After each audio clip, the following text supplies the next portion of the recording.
Alright guys, so today we are going to talk about the test clause.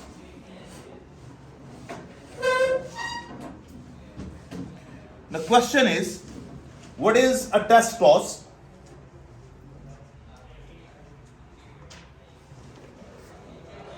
Now if you guys remember, in this simple dominance, what did we learn? That when the Mendel crossed the tall plants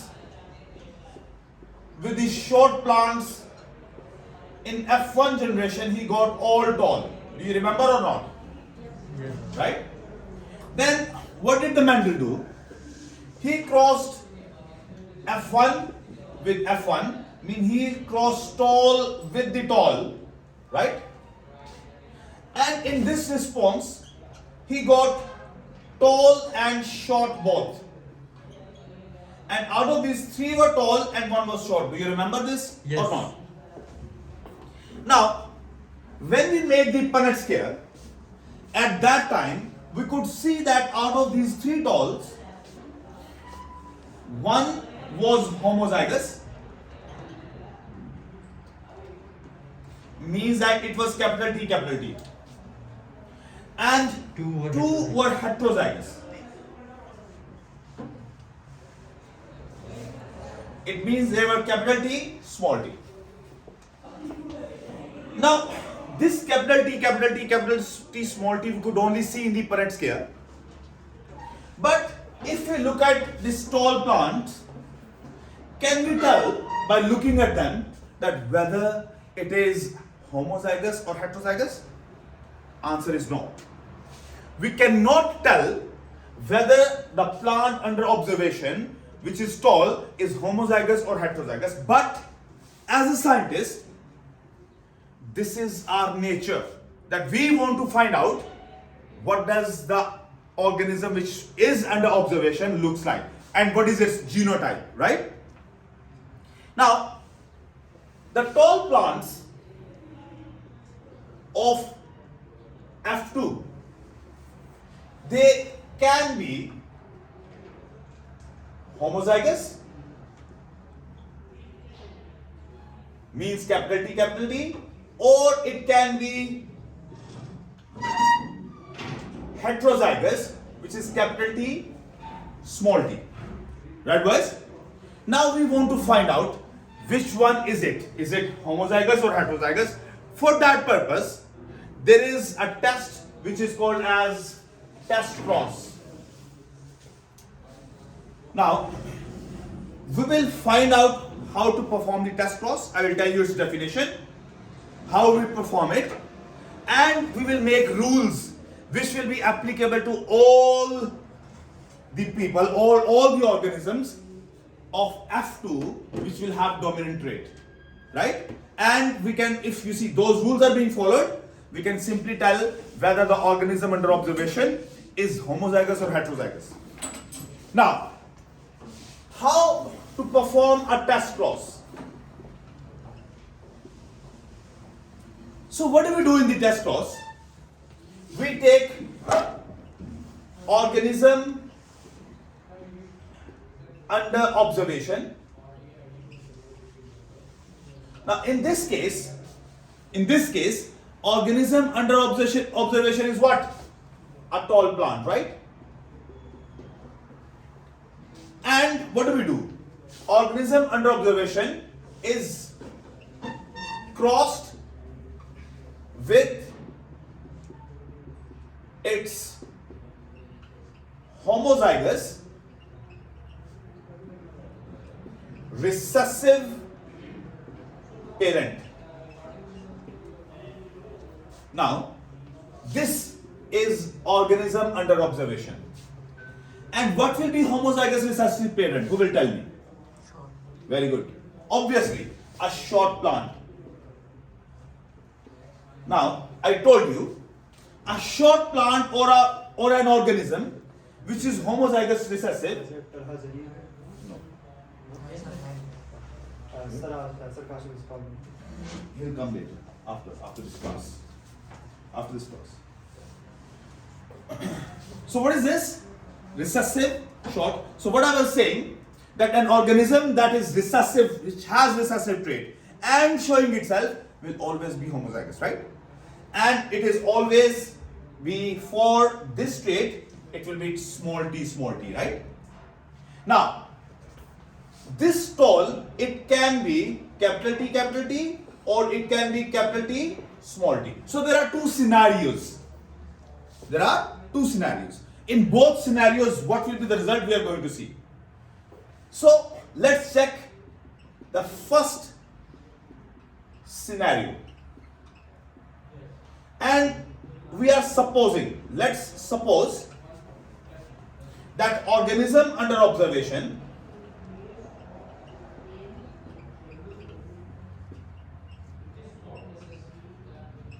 is tall and its genotype is capital T. Remember what we are doing. We are supposing this. We don't know. We are supposing this. And what we have to do? We have to cross it with a short plant. Which is what? Which is homozygous recessive. Right? So what is this? This over here, this is the phenotype. Then next what we'll write? We'll write the genotype. Now this is the genotype of this tall plant. This is short, what will be its genotype? Small t. Next step, what do we do? We always write the gametes.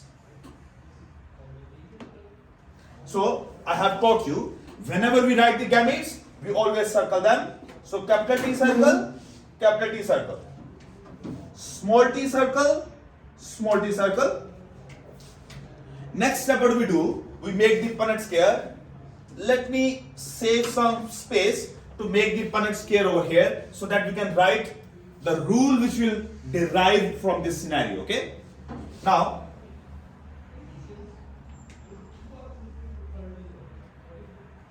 here we have male, here we have female, doesn't matter which one is male, which one is female, right? Let's suppose this is capital T, this is the organism under observation which we supposed. Here we have small t, homozygous recessive parent, right? Now, this and this, when they will join together, it will become what? Capital T, small t. What will be the phenotype, boys? Very good. It will be tall. Again, capital T, it will be what? Tall. Capital T, small t, sorry. It will be what? Tall. Capital T, small t, it will be what? Tall. So in this first scenario, if organism under observation is homozygous, all the organisms, all the offsprings of the test cross are what? Tall. Right? So remember one thing, from here we can make a rule. Let me mark it as rule number 1.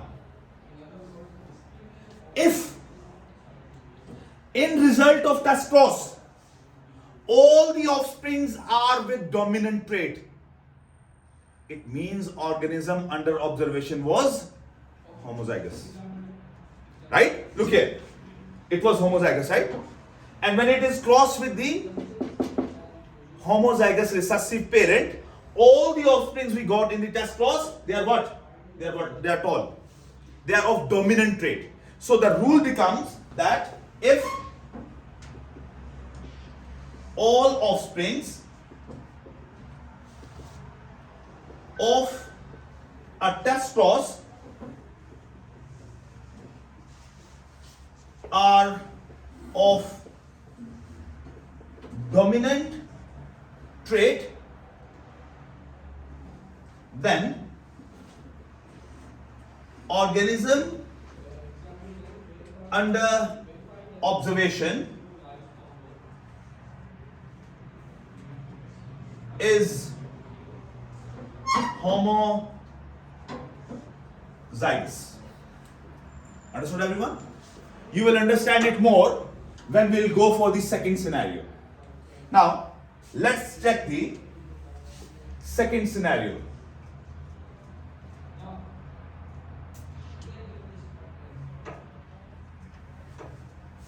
let's suppose that right now organism under observation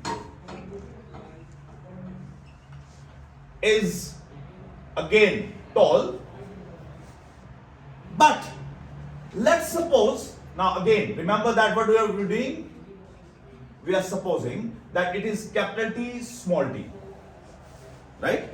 Now according to definition, what do? Organism under observation is crossed with homozygous recessive parent.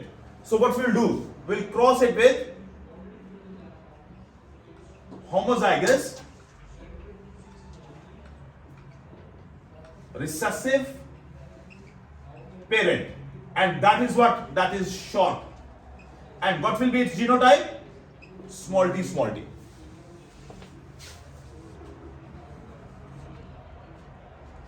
Right, boys? So, what is this? This over here is phenotype. This is genotype. Next, what do we write? Gametes. Right? Now, the gametes for tall over here will be of two types. Capital T circle, small t circle. And over here it will be small t circle, small t circle.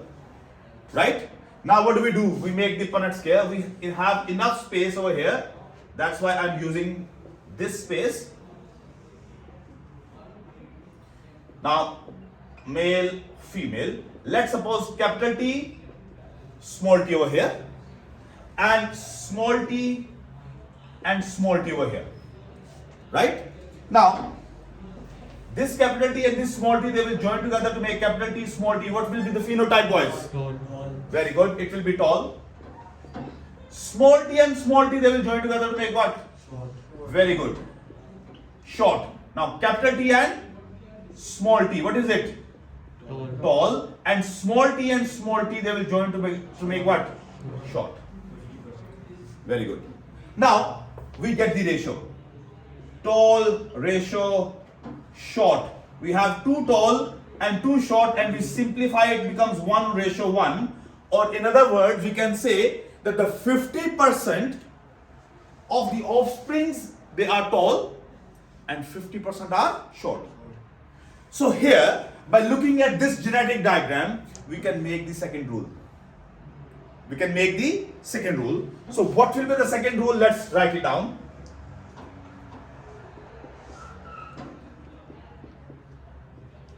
Second rule is that if in result of a test cross 50% organisms are dominant and 50% are recessive, it means organism under observation will be heterozygous.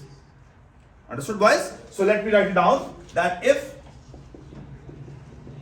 in result of a test cross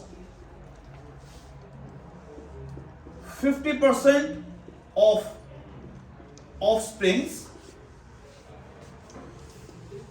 have dominant trait and 50% offsprings have recessive trait, then organism under observation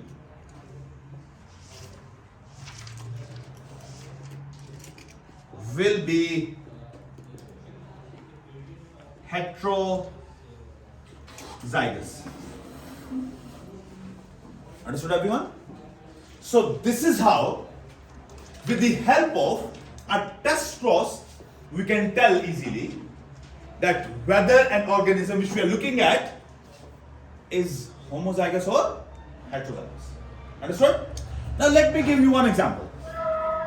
Now, you see there is an example of a dog in your example. Let's suppose, right? Let's suppose that there is a black dog and there is a white dog. We take simple example, right? Black and white dog. Now let's suppose that this black is dominant color. And let's suppose that white is what? Recessive.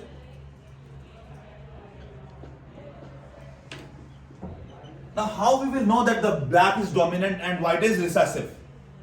When we will cross between black dog and white dog, in F1 generation, all the F offsprings, they will be of black color. Right? All the offsprings, they will be of black color. Now what did the scientists do? They took the F1 generation and they crossed the F1 with the F1. Means that they took the black dogs of the F1 and they crossed it with the black dog. Now in this cross, what happened? They got both a black dog and white dogs. And the ratio they got, that was 3:1. This is just an example, not a reality, right? We are supposing this. So what happened? That the black dogs, they were 3 in number, and white dog, it was white in number. Now, tell me one thing. By looking at the black dog, can you tell whether this black dog is homozygous or heterozygous? No. But if you want to find out, what would you do?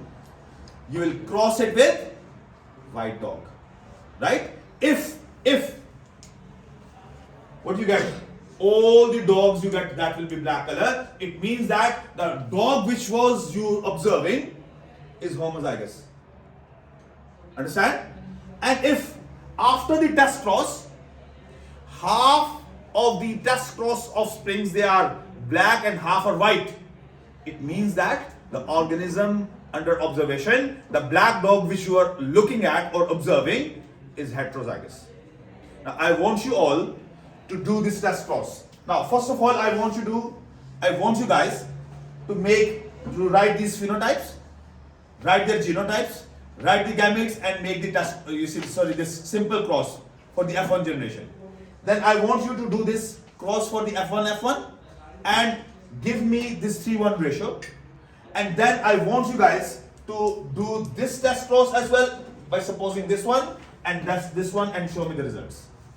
Alright? Right now.